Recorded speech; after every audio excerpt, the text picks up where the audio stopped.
대한민국의 역사를 사랑하시는 전국에 계신 모든 분들 반갑습니다. 저는 한국사 영역을 담당하는 박지우입니다. 자, 오늘은 제가 여러분들께 남한산성 영화에 대해서 좀 해설을 해드리려고 합니다. 자, 남한산성 여러분들 영화 이번에 개봉해서 많이들 알고 계실 텐데요.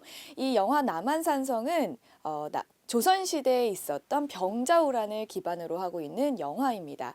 자, 이 병자호란에 있었던 이제 남한산성으로 인조가 피난 갔던 상황의 얘기를 그린 영화가 될 텐데, 이 영화를 이해하기 위해서는 여러분들에게 조선시대의 상황을 조금 간단하게 설명을 해드리려고 합니다. 자, 제 소개를 간단하게 하면요. 저는 포켓한국사, 진학사에서 진행하고 있는 포켓한국사의 대표 강사입니다.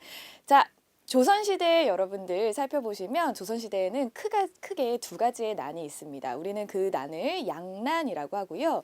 조선시대의 양난을 기점으로 해서 전기와 후기로 나뉘게 됩니다. 자, 그러면 두 개의 큰 난이었던 양난은 여기 보시는 임진왜란 그리고 병자호란이 있습니다. 자, 영화 남한산성은 여기 있는 병자호란을 기반으로 하고 있는 거고요.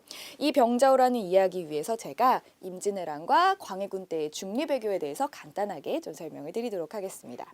자, 선조 때 임진왜란이 발발하게 됩니다. 1592년 일본이 명으로 가는 길을 빌려달라라는 정명가도를 외치며 우리 조선을 침략한 사건을 얘기하는데요.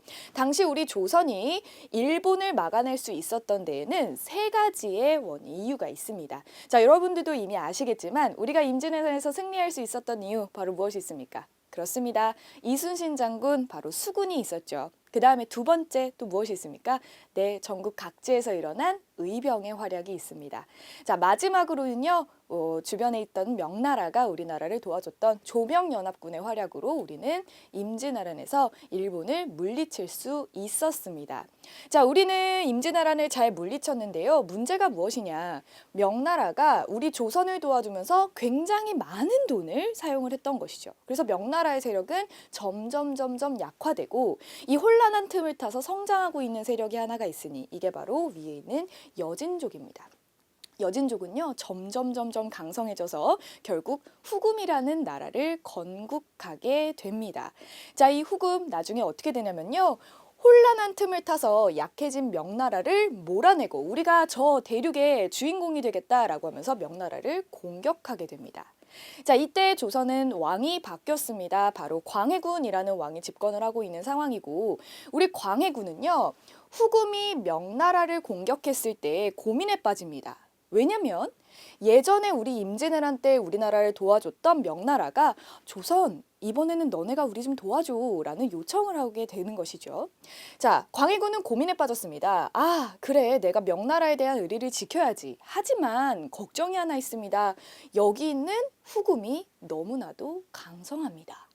우리 조선 안 그래도 굉장히 전쟁 이후에 경제 상황이 좋지 않습니다. 근데 이렇게 강력한 후금이 공격해 온다면 조선으로서는 이거 국가적인 위기가 닥쳐올 것이다. 그래서 명나라에 대한 의리를 지키면서 후금한테도 그렇게 나쁘게 등을 지지 않는 명과 후금 사이에서 균형적인 입장을 취하는 중립 외교를 선택하게 됩니다. 자, 이때 당시에 광해군의 중립외교 굉장히 비판하는 세력이 있었으니 그게 바로 서인과 인조 세력입니다. 그래서요, 인조는 결국 광해군을 몰아내고 자신이 서인과 함께 새로운 정권을 세우게 되는데 그게 바로 뒤에 나오는 인조 반정이 되겠습니다. 자, 이렇게 해서 인조는요, 큰아버지 뻘이었던 광해군을 몰아내고 본인이 왕의 자리에 올라오게 됩니다. 자, 서인 정권과 우리 인조는요, 광해군을 몰아내고 인조 반정을 통해 왕이 됐는데, 자, 광해군이 중립외교한 것이 잘못되었다라고 비판을 했습니다. 그렇다면 이 인조 정권에서 내세우는 모토 무엇이었을까요? 그쵸? 명나라한테는 의리를 지키되 저 금나라는 오랑캐이기 때문에 배척해야 된다라는 친명배금을 내세웠을 것입니다. 그렇다면 이걸 듣고 있는 후금으로서는 기분이 어떻겠습니까? 최악이죠. 어떻게 니네 나라가 우리나라를 이렇게 무시할 수 있느냐.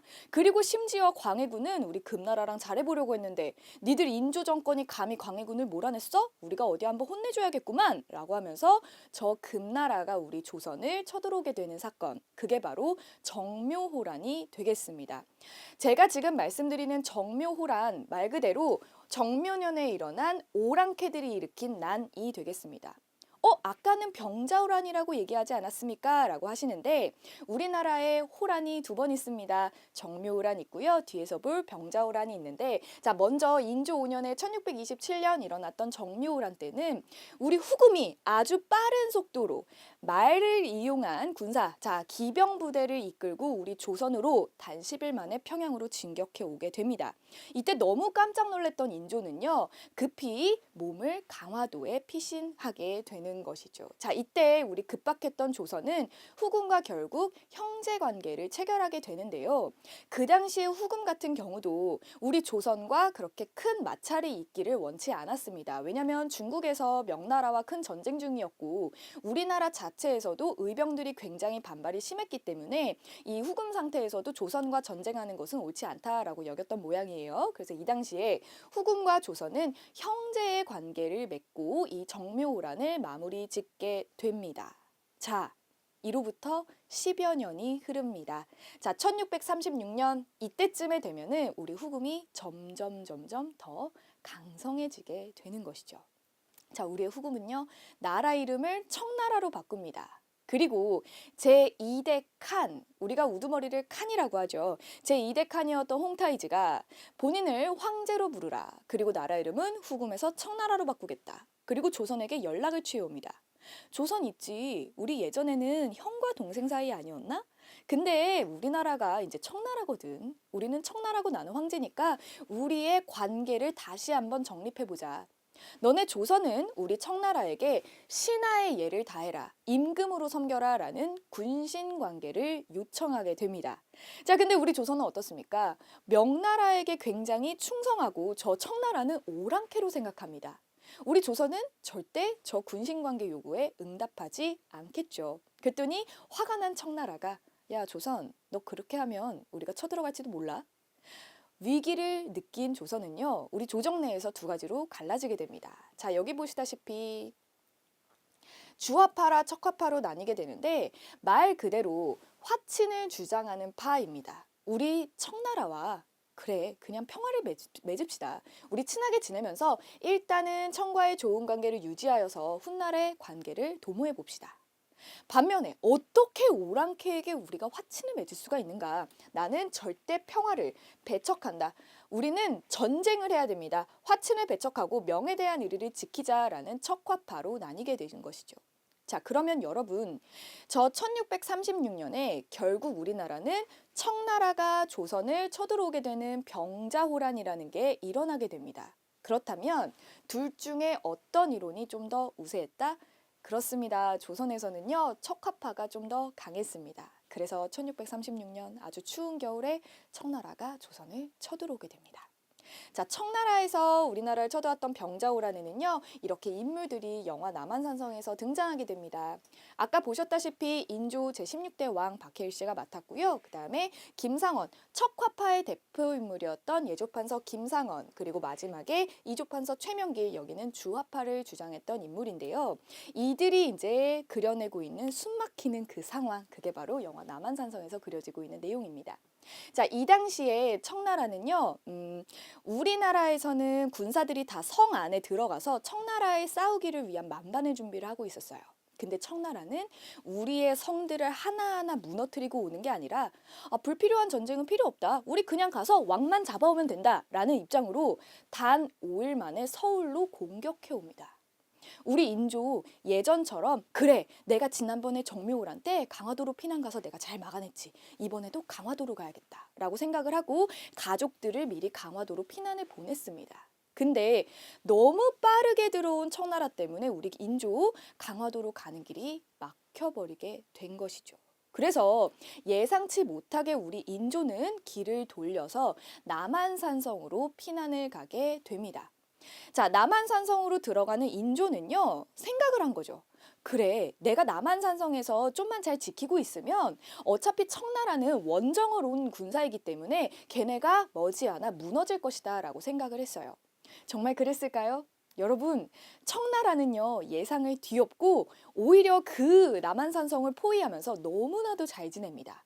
그 지역 민가들을 초토화시키면서 먹을 거 풍족하게 먹고 잘 지내고, 오히려 반대로 남한산성 안에 들어가 있던 인조가 고립이 되는 상황이 벌어지게 된 것이죠. 그래서 그 남한산성 안에서 우리의 조정이 다시 한번 대립하게 됩니다. 주화파, 화친을 주장하자. 지금이라도 늦지 않았다. 아니다. 우리는 어떻게 오랑캐한테는 절대 화친을 맺을 수 없다. 척화파. 이렇게 다시 한번 대립하게 되는 내용인데요. 자, 우리 김상원의 주장을 보겠습니다. 명나라는 임진을 한 때 우리에게 지원군을 보내주었다. 7년 동안 지원군을 보내주었기 때문에 그 은혜를 어떻게 잊을 수 있겠느냐. 우리는 명나라한테 충성을 다해야 되기 때문에 저 청나라와는 끝까지 싸워야 된다. 그리고 우리 아까 청나라군이 왔을 때 우리의 성을 하나하나 함락시킨 것이 아니라 바로 조선 서울로 쳐들어왔기 때문에 그 남아있던 성의 군대들이요 나와서 우리 남한산성으로 우리 인조를 구해주러 올 것이다. 나름의 우리가 이길 수 있다는 희망을 가지고 끝까지 화친을 배척하는 입장입니다.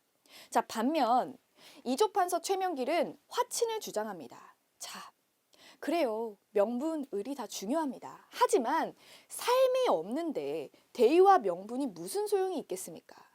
치욕은 견딜 수 있어도 죽음은 견딜 수 없는 것입니다. 그러니까 나라가 망하기 전에 우리 일단은 화친합시다.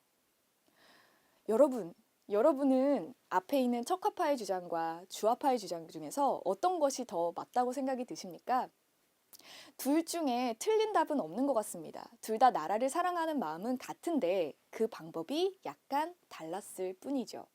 자, 이렇게 둘이 대립하고 있는 상황이 남한산성에서 그려지고 있는 내용이고요. 결국 우리 인조 같은 경우는요. 47일간의 항전 끝에 결국 남한산성에서 나와서 삼전도에서 청나라 황제에게 이제 항복을 하고 사과를 하게 됩니다. 자, 이렇게 인조가 갑자기 마음을 바꾸게 된 이유에는요, 이제 배경이 있습니다.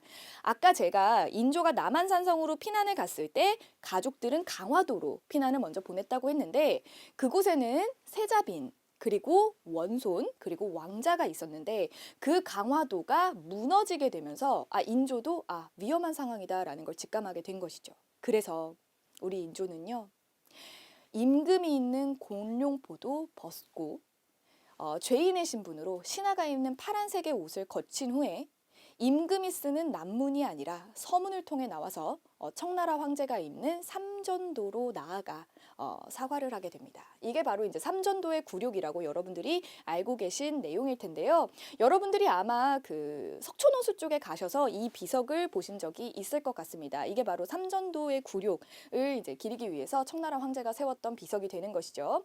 인조가 삼전도로 나아가 청나라 황제 앞에 무릎을 꿇고 조선이 청과 군신 관계를 체결하였다라는 것을 보여주는 비석입니다. 여기서 우리 인조는요, 청나라 황제에게 무릎을 꿇고 머리를 조아리는 삼배구고두례를 하게 됩니다. 자, 바로 삼배구고두례란 3번 절하고 머리를 9번 조아린다라는 뜻인 거죠. 자, 조선의 왕이 청나라 황제한테 머리를 조아리는 일은 쉽지 않습니다. 한 나라의 국왕이 어떻게 다른 나라 황제 앞에 모든 신하가 지켜보는 앞에서 머리를 조아리겠습니까? 우리 인조가요, 나름 광해군을 몰아냈을 때 굉장히 패기 넘쳤을 거예요. 그래, 내가 광해군을 쫓아냈으니 내가 한번 잘해봐야겠다 라는 생각을 했을 텐데 지금 자그마치 10년 안에 큰 전쟁이 2번이나 있었습니다. 앞서 있었던 정묘호란, 그리고 이번에 병자호란, 그리고 이 병자호란에서 청나라 황제한테 무릎을 꿇고 머리를 조아릴 때 우리 인조는 어떤 생각을 했을까요? 자, 이날의 기록을 좀 살펴보자면 우리 인조가 청나라 황제한테 나아가서 삼배구고두례를 했을 때 그 날씨는요 굉장히 화창했다라고 기록에 나와 있습니다. 하지만 승정원 일기에 나와 있는 기록은 약간 다른데 보시면 우리 왕이 서문을 통해 성을 나갔는데 햇빛에 광채가 없었다라고 기록이 되어 있습니다. 날씨는 굉장히 좋았는데 햇빛에 광채가 없었다? 이게 무슨 의미일까? 자, 햇빛이라는 건 정말 그날의 날씨를 뜻하는 게 아닐 거라는 짐작이 오시죠. 자, 여기서 의미하고 있는 이 햇빛이란 우리 인조의 낯빛이 아니었을까라는 생각을 해봅니다. 자, 나름의 광해군보다는 잘할 수 있다는 자신감을 가지고 우리 신하들과 함께 머리를 조아리는 그 인조의 마음 어떨지 상상이 되십니까? 자, 치욕스러운 이날의 역사 우리가 마음에 새기고 남한산성을 한번 보시면서 여러분들도 우리나라도 어떤 지배자가 어떤 입장을 가지고 있느냐에 따라서 그리고 신하들이 어떻게 나라를 운영하느냐에 따라서 우리나라의 운명이 걸렸다라는 걸 생각해 보셨을 때 여러분들도 정치적으로 무관심한 이때에 우리나라의 정치에 조금 더 관심을 가지고 한 명의 국민으로서 한 명의 신하로서 나라를 위해 한번 어떤 의견을 피력해 보는 것은 어떨지 남한산성을 보시면서 한번 생각해 보셨으면 좋겠습니다. 자, 이렇게 남한산성에 대해서 역사 해설을 한번 해봤는데요. 여러분 어떠셨습니까? 남한산성을 보기 전 아니면 보고 나서 이 해설이 여러분들에게 조금이나마 도움이 됐으면 하는 바람입니다. 자, 그러면 저는 여러분들에게 다음번에 다른 영화를 통해서 다시 한번 또 인사드리도록 하겠습니다.